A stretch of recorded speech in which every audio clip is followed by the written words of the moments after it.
So he wasn't far from his regular script on that. Do they theoretically have the plates? It's better. Sorry. It gets better.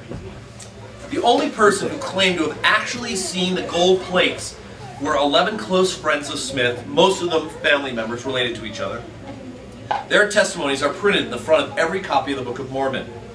No disinterested third party was ever allowed to examine them. They were then retrieved by an angel at some unrecorded point. Most of the witnesses later abandoned Smith and left the movement. So most of those people in the book who testified they saw the golden plate contradicted him and left the movement. Smith says they were liars. So I don't know if they were liars before or after, but that's all his claim was, that they were liars. Smith produced most of his translation not by reading the plates through the Urim and the Thummim, apparently he claimed a sacred pair of spectacles, but by gazing at the same seer stone he had used for treasure hunting. He would place the stone into the hat and then cover his face with it. For much of the time he was dictating, the gold plates were not even present, but he had them in a hiding place for safekeeping. Amazing. A detailed history and civilization is described in the Book of Mormon, but it does not conform to anything found by archaeologists anywhere in the Americas. The Book of Mormon describes a civilization lasting for 1,000 years, covering both North and South America, which was familiar with horses, elephants, cattle, sheep, wheat, barley, steel, wheeled vehicles, shipbuilding, sails, coins, and other elements of the old world culture. But no trace of any of these supposed very common things has ever been found in the Americas from this period.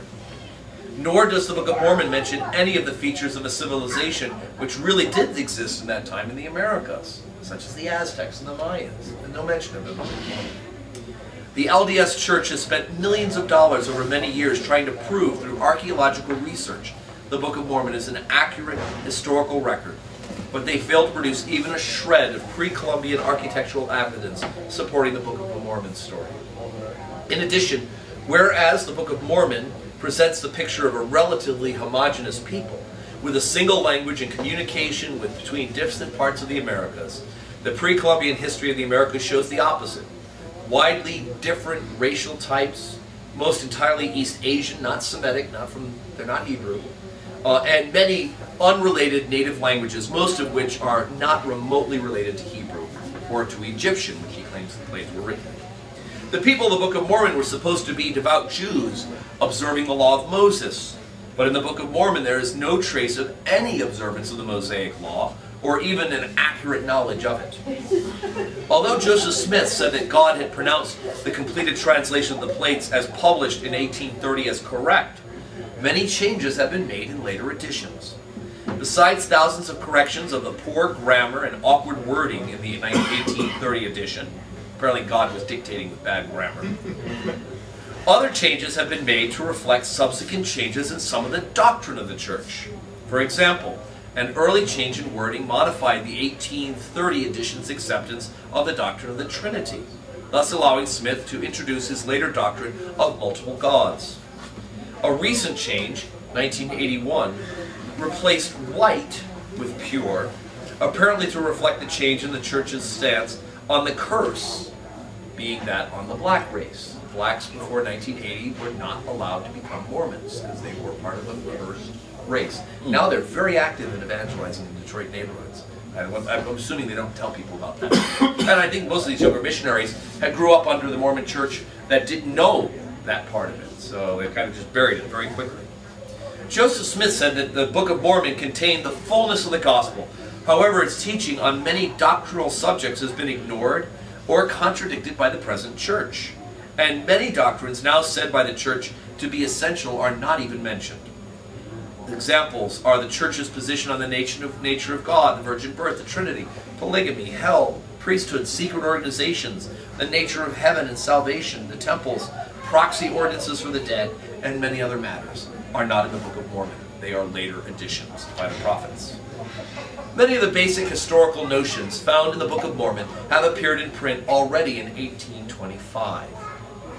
Just 2 years before Smith began producing the Book of Mormon, in a book that was called The View of the Hebrews by Ethan Smith, no relation to Joseph. and public just a few miles from where Joseph Smith lived.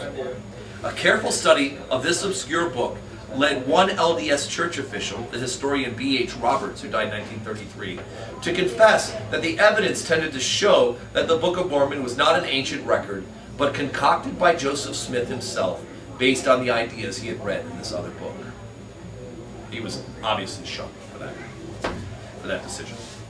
Although Mormons claim that God is guiding the LDS Church through its president, who is the prophet, seer, and revelator, the successive prophets have repeatedly either led the church into undertakings that were dismal failures or failed to see approaching disaster. To mention only a few, they had a project called the Kirkland Bank that went under, the United Order, the Gathering of Zion to Missouri, which didn't go so well, the Zion's Camp Expedition, polygamy. They were officially polygamous for many years, and of course now they're not, but there are these break-off sects like Jeffords, who's in the news a lot, who still practice polygamy. What is that? Multiple wives, one man and multiple wives. So, I can't imagine it. The most recent example is the successful hoax perpetrated on the church by a manuscript dealer named Mark Hoffman in the 1980s. He succeeded in selling the church thousands of dollars worth of manuscripts which he had forged. The church accepted them as genuine historical documents. The church leaders learned the truth not from God through revelation, but by non-Mormon experts and the police, after Hoffman was arrested for 2 murders he committed to cover up the hoax. The scandal was reported nationwide. The secret temporal ritual, by the way, when you become a good Mormon, you get married, and the way women get into heaven is by getting married. They can't get there by themselves. It's through their husband. They go through a temple ritual called the endowment. And that's where you learn all the secrets of what it is. Literally, you learn the handshake of how to get into heaven. Apparently, when you get to the front, Peter's going to give you the grip, and if you don't have the secret handshake, you don't get to come in. The secret temporal ritual was introduced by Smith in May of 1842, 2 months after he had been initiated as a Freemason. So he goes, becomes a Mason, and then 2 months later, introduces a secret temple ritual. The LDS ritual closely resembles the Masonic ritual of that day. Smith explained that the Masons had corrupted the God-given ritual by changing it and removing parts of it, and that he was restoring it to its pure and original, complete form revealed to him by God.